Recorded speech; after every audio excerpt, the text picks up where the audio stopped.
name's Simon Cooper, and I'm a partner at Adamson Jones. During the European patent application process, it's likely that amendments will need to be made to the claims of the application, for example, to provide the claims with novelty and inventiveness over the prior art. A common issue with the amendment of claims in European patent applications is that the European Patent Office takes a very different approach to the allowability of these amendments compared to other offices, such as the USPTO.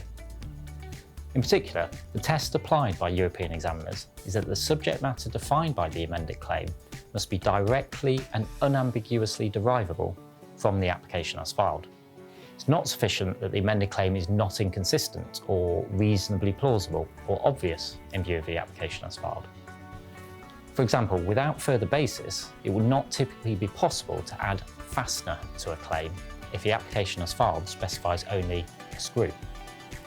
This does not necessarily require amendments to have word-for-word basis in the application as filed, but is not far away from being this strict.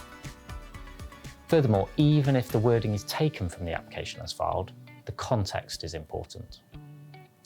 Problems can be encountered extracting a specific feature in isolation from an originally disclosed combination of features, a so-called intermediate generalization. For example, limiting the claim to a plate comprising an annular ridge when the disclosure in the application as filed is of a plate comprising an annular ridge with a rectangular cross-section.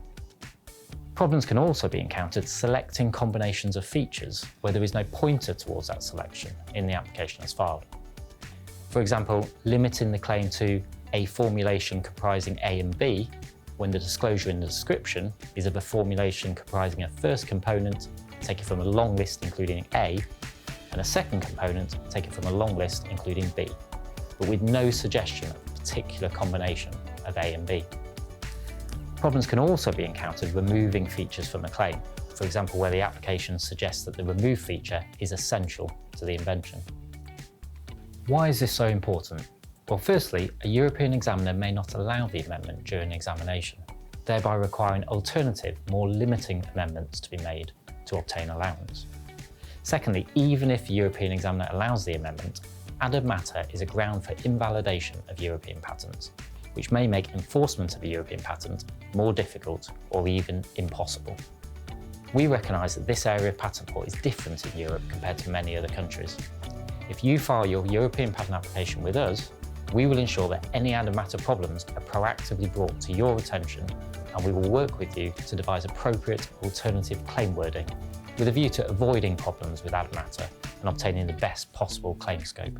Further information can be found on our website, which also includes our PCT to EP cost estimator for European regional phase entry, for which you may place instructions with us.